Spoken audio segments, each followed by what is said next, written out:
Hi అండి, welcome to Rekha channel. ఈ వీడియోలో పొటాటో మసాలా కర్రీని తయారు చేసుకుందాం. ఈ కర్రీ రోటీ, చపాతీ, వైట్ రైస్, కలర్ రైస్ వేటిలోకైనా కాంబినేషన్గా చాలా బాగుంటుంది. తప్పకుండా ట్రై చేయండి. ముందుగా పొటాటోకి పీల్ తీసుకొని ఈ విధంగా కట్ చేసుకొని సాల్ట్ వాటర్లో వేసుకోవాలి. తర్వాత ఒక పెద్ద ఆనియన్ తీసుకొని ఈ విధంగా చిన్న చిన్న పీసెస్ లాగా కట్ చేసుకోవాలి. అలాగే ఒక పెద్ద టమాటా, 2 పచ్చిమిర్చి కూడా తీసుకోవాలి. తర్వాత మసాలా కోసం 2 టేబుల్ స్పూన్స్ కొబ్బరి పౌడర్, అలాగే కొద్దిగా కొత్తిమీర, కొద్దిగా ఉల్లిగడ్డ, అల్లం, వెల్లుల్లి, 4 లవంగాలు, 1 యాలక, కొద్దిగా చెక్క, ధనియా పౌడర్ తీసుకుని వీటిని మెత్తటి పేస్ట్ లాగా మిక్సీకి గ్రైండ్ చేసుకోవాలి. మసాలాను ఈ విధంగా తయారు చేసి పొటాటో మసాలా కర్రీని ట్రై చేయండి. టేస్ట్ చాలా బాగుంటుంది. అలాగే గ్రేవీ అనేది మంచిగా వస్తుంది. ఇప్పుడు మిక్సీ జార్లోకి తీసుకున్న తర్వాత కొద్దిగా వాటర్ని కూడా యాడ్ చేసుకుని మెత్తటి పేస్ట్ లాగా గ్రైండ్ చేసుకోవాలి. నేను కుక్కర్లో చేస్తున్నాను. ఇప్పుడు కుక్కర్ పెట్టుకొని అందులో 2 టేబుల్ స్పూన్స్ ఆయిల్ వేసుకోవాలి. ఆయిల్ వేడెక్కిన తర్వాత కొద్దిగా జీలకర్ర వేసుకోవాలి.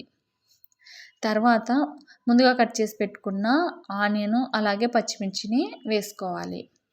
ఆనియన్స్ మంచిగా లైట్ గోల్డెన్ కలర్ వచ్చేంత వరకు వేయించుకోవాలి. అలాగే కొద్దిగా కరివేపాకు కూడా వేసుకోండి. ఆనియన్స్ మంచిగా కలర్ వచ్చిన తర్వాత టమాటాను కూడా వేసుకోవాలి. టమాటా వేసుకున్న తర్వాత టమాటా కూడా బాగా సాఫ్ట్గా అయ్యేంత వరకు వేయించుకోవాలి. అలాగే కొద్దిగా పసుపు, రుచికి సరిపడా ఉప్పు, అలాగే 2 స్పూన్స్ కారం వేసుకోవాలి. వీటిని కూడా కాసేపు అలా ఫ్రై చేసుకొని తర్వాత మనము ముందుగా తయారు చేసి పెట్టుకున్న మసాలా పేస్టుని వేసుకోవాలి. ఈ పేస్ట్ వేసుకున్న తర్వాత లో టు మీడియం ఫ్లేమ్లో పెట్టుకుని పచ్చివాసన పోయేంత వరకు వేయించుకోవాలి. ఈ మసాలా మంచిగా వేగితేనే కర్రీ అనేది టేస్ట్ చాలా బాగుంటుంది. ఈ మసాలాలో నుంచి ఆయిల్ బయటకు వచ్చేంత వరకు మనము బాగా వేయించుకోవాలి. మసాలా వేగిన తర్వాత ఇప్పుడు పొటాటోని వేసుకోవాలి. పొటాటో వేసుకున్న తర్వాత ఈ పొటాటోను కూడా 2 నిమిషాల పాటు బాగా కలుపుకుంటూ లో ఫ్లేమ్లో వేయించుకోండి. తర్వాత ఇప్పుడు మనము కన్సిస్టెన్సీని బట్టి వాటర్ని వేసుకోవాలి. థిక్గా కావాలనుకుంటే కొద్దిగా వాటర్ని తగ్గించి వేసుకోండి. లూజ్గా కావాలనుకుంటే కొద్దిగా వాటర్ని ఎక్కువగా వేసుకోండి. నేనైతే కొద్దిగా లూజ్గానే చేస్తున్నాను. అందుకనేసి ఒక పెద్ద గ్లాస్ వాటర్ వేసాను. వాటర్ వేసుకున్న తర్వాత కొద్దిగా మరిగించి తర్వాత ఇప్పుడు మనము కుక్కర్ మూత పెట్టేసుకొని విజిల్స్ రానివ్వాలి. 2 విజిల్స్ వస్తే సరిపోతుంది. మనకు పొటాటో మంచిగా ఉడుకుతుంది.